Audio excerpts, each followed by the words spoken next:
Hi hello welcome to my channel smiles and smiles. అందరూ ఎలా ఉన్నారు?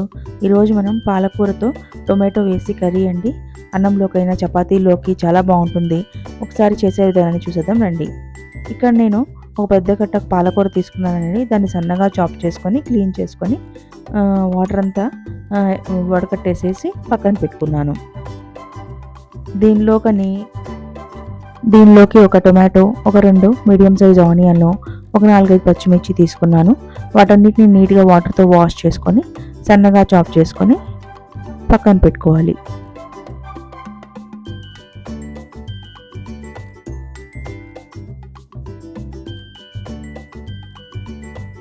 ఆనియన్ని మీడియం సైజ్ ముక్కలుగా కట్ చేయండి. మరీ సన్న ముక్కలుగా కట్ చేయ అవసరం లేదు. ఇలాగ అన్నిటినీ ఈవెన్ ముక్కలుగా కట్ చేసేయండి.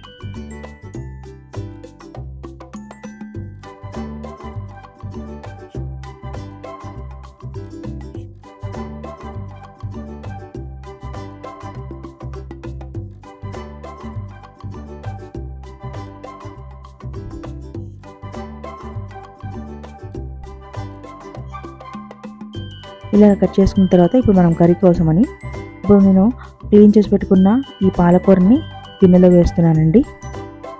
అలానే టొమాటో, ఆనియన్, పచ్చిమిర్చి ఇవన్నీ వేసేసి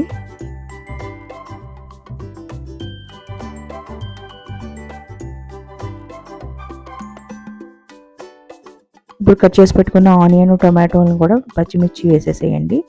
దీనిలోనే కారము, పసుపు, సాల్ట్ ఇప్పుడు యాడ్ చేయకూడదు.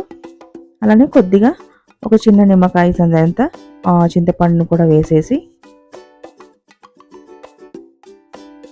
కొద్దిగా వాటర్ పోయండి. వాటర్ ఒక హాఫ్ గ్లాసు, ఒక చిన్న గ్లాస్ ఉంటుంది కదా, దాంతో ఒక హాఫ్ గ్లాస్ వాటర్ పోసేసి మూత పెట్టి స్టవ్ మీద పెట్టేసేయండి. ఆ వాటర్లో, పాలకూరలో, టొమాటోలో ఉన్న వాటర్ అంతా వచ్చేసేసి ఇది బాగా ఉడికిపోతుందండి. ఈ స్పైసెస్ అన్నీ కూడా అన్నీ మిక్స్ అయిపోతాయి. ఈ వాటర్ అంతా అబ్జర్వ్ అయ్యేంత వరకు లో ఫ్లేమ్లో పెట్టి మధ్య మధ్యలో తిప్పుతూ ఉండండి.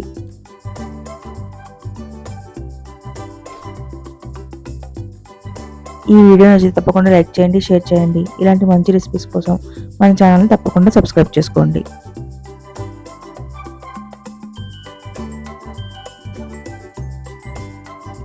ఇలాగ అది ఉడుకుతూ ఉంటే వాటర్ అంతా వస్తుందండి. ఆ వాటర్ అంతా అబ్జర్వ్ అయ్యేంత వరకు, ఆ పాలకూర, టమాటో అంతా ఉడికిన తర్వాత వచ్చిన వాటర్ని అబ్జర్వ్ అయ్యేంత వరకు లో ఫ్లేమ్లో పెట్టి ఉడకనివ్వండి. ఇలాగ అంతా వాటర్ అంతా అయిపోయిన తర్వాత ఇంకా స్టవ్ ఆపేసేసేయండి. దీనిలో ఇప్పుడు మనం సాల్ట్ యాడ్ చేసుకోవాలి. ఇక్కడ నేను 1.5 స్పూను రాక్ సాల్ట్ యాడ్ చేస్తున్నాను. యాడ్ చేసి ఇలాగ పప్పు గుత్తితో కొద్దిగా స్మాష్ చేయండి, లైట్గా ప్రెస్ చేయండి. దీనికోసం మనం ఇప్పుడు పోపు పెట్టుకోవాలండి. ఒక గిన్నెలో ఆయిల్ తీసుకొని దానిలో కొద్దిగా ఒక 4-5 వెల్లుల్లి రెబ్బలు చిన్నగా దంచి వేశాను. ఇందులోనే పోపు దినుసులు, కొద్దిగా ఎండుమిర్చి వేయండి, కరివేపాకు, కొద్దిగా ఇంగువ వేసి మిక్స్ చేసేసి ఇప్పుడు మనము ఇలాగ పప్పు గుత్తితో స్మాష్ చేసుకున్న ఈ పాలకూర మిశ్రమాన్ని మొత్తాన్ని దీనిలో వేసేసి మిక్స్ చేసేసేయండి. దీనిలోకి కొద్దిగా ఆయిల్ ఎక్కువగా ఉంటే బాగుంటుందండి టేస్టీగా. కొద్దిగా ఆయిల్ రోజు వేసేవాటికంటే కొద్దిగా ఒక 1 స్పూన్ ఆయిల్ ఎక్కువ వేయండి. ఇలా వేసేసి కరివేపాకు వేసి ఇప్పుడు మనము ఈ మిశ్రమాన్ని మొత్తం వేసేసి